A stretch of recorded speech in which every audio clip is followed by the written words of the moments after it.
YouTube, this is the Rabbit with the long-awaited tutorial for Distortion 3.0. I'd really appreciate it if you guys checked out the performance right over here before watching my tutorial. It'll just make everything much easier, okay? So check out my performance first before you watch this tutorial.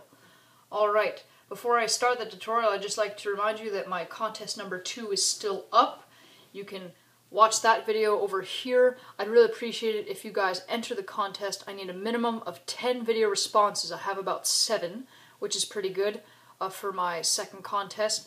Now I'm just saying there's no decks as prizes, but I'd really like that you guys check my contest out and please enter. Okay, it closes the 31st, but if I don't have 10 video entries, then the contest won't happen. Okay, now on to the tutorial for Distortion 3.0. You're going to need a little minor setup for the trick, okay? What you're going to need is the 8 of diamonds, 6 of diamonds, and a random card, okay? Now, so you can pause the video now and go through your deck and find those 3 cards. It doesn't have to be a 9, this is just a random card, okay? Now here's the setup. The whole deck is face down. You can have a spectator, well, you actually can't have a spectator shuffle, but there's nothing, everything else is completely random, okay? You're going to take the 8 of diamonds, okay, the 8, put it on top, take the 6, put it on top of the 8, and the random card on the very top, okay? So that's your setup. You got the top 3 cards that are those 3, okay? Now you're going to do a Riffle Force. I will most likely do a tutorial on the Riffle Force later on, but I'll just give you a quick little outline.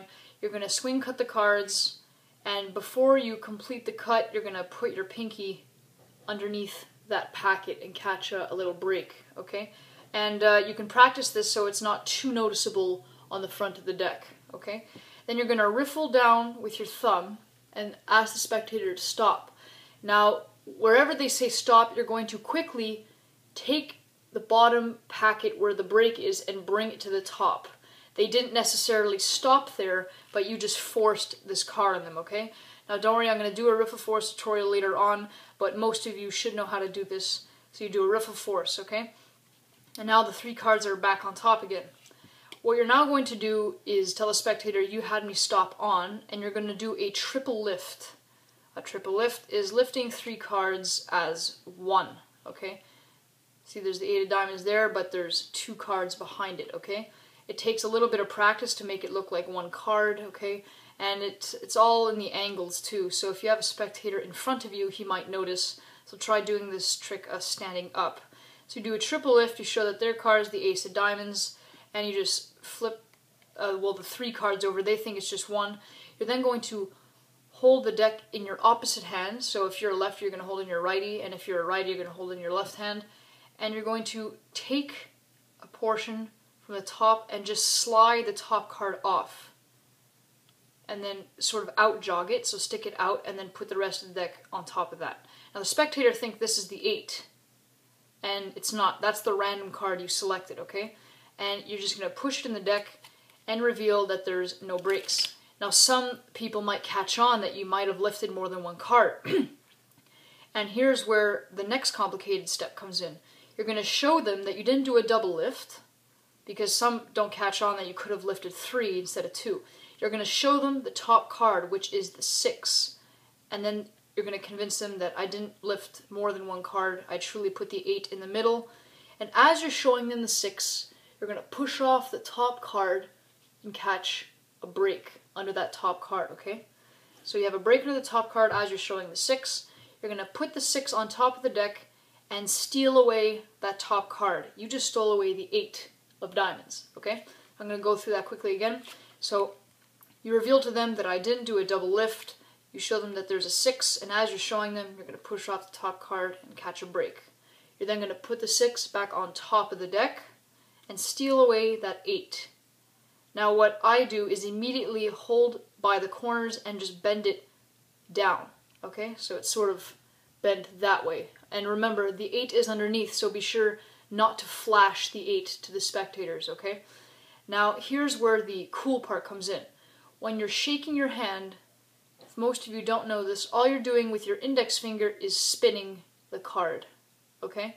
But you have to shake your hands fast enough that you don't see yourself spinning the card, okay? Takes a little bit of practice, but it should come pretty easily. So you're holding the card with the two top corners here, and you got your index finger on this side. So when you make sure not to flash the 8, you're going to start shaking it slowly, and then shake it to a speed where they can't really see what the card is anymore. That's when you quickly spin the card with your index finger, and then just to give it an effect, you slow down. Okay?